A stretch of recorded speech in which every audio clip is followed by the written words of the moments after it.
Hey, Andrea Waltz here, co-author of the best-selling book Go for No, and I am so excited that you are joining me for this special complimentary chapter reading that I'm going to do from Go for No. I've selected one of my favorite chapters. Now, just to give you a heads up, Go for No is a fable, so it's a little different than a traditional sales book. I think that's why it resonates with so many people, is that it's not kind of one of these, boring talking head books, but the story is about a guy who meets a wildly successful future version of himself. He kind of magically goes 10 years into the future and meets this other version of him, and together they're trying to figure out what makes this other him so successful.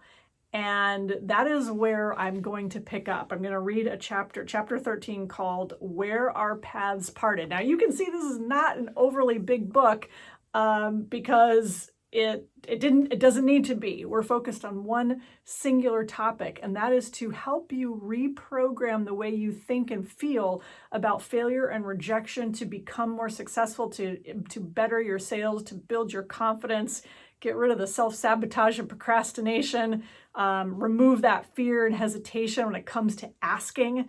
That is such a key. So anyway, without further ado, let's go ahead and pick up and let me read from chapter 13, Where Our Paths Parted. After the conversation with Harold, I started really looking at what set successful people apart from the masses, and their willingness to fail was at the top of the list. Statistically, only 5% of the population will be able to retire without assistance, he stated. 36% will have already died, 6% will continue working, and a staggering 53% will be dependent on friends, relatives, government, or charity for their survival. And who do you think gets to be in the lucky 5%? The people who failed the most during their lifetimes. That's who. It's pretty ironic, I said. Now this is him talking to his future successful version of himself. Yes, ironic and sad. Repeat after me, Eric. I like to fail. That's my problem. I don't like to fail. That's because you still think that failing leads to failure. Failing and becoming a failure are two very different things. Successful people fail eagerly while failures avoid failing. The whole point of becoming willing to fail is to become a success, so that one day you won't be forced to look back on your life and say to yourself, I'm a failure. Do you understand that? Yes, I said. Good, then repeat after me. I like to fail. I like to fail, I said half-heartedly. I fail big and I fail often. I fail big and I fail often, I repeated. Sticks and stones may break my bones, but no can never hurt me. I couldn't control myself and burst out laughing. Say it or I'll make you pick up the check. Okay, sticks and stones may break my bones, but no can never hurt me. Good. The word no doesn't have to be debilitating to us. That's the most important lesson you'll ever learn, Eric. Harold tried to teach you that, but you weren't ready for it. Are you ready now? I nodded. If that's true, then from this second forward, your life will never be the same.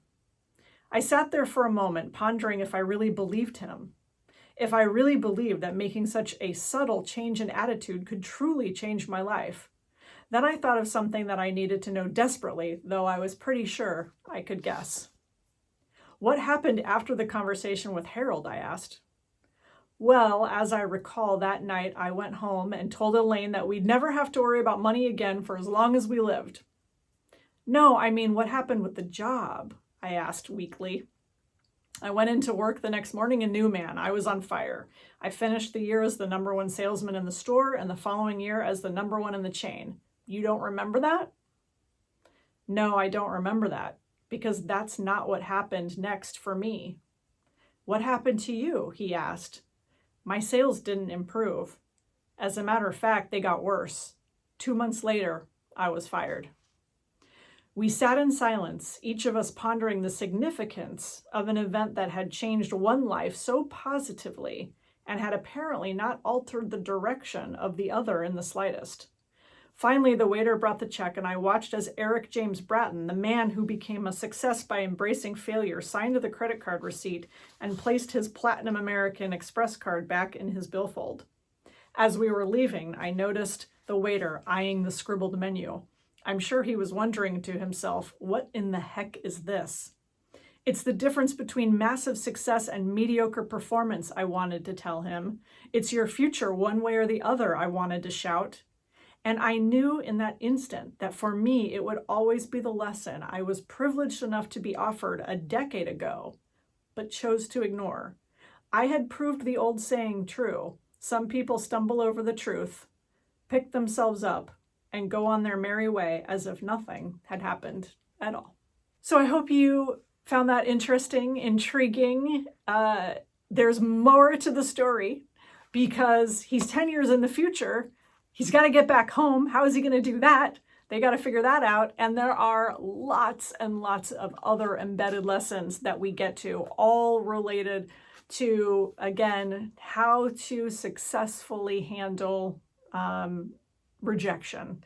And the cornerstone is this idea of failure. And changing the way that you perceive failure. So now what?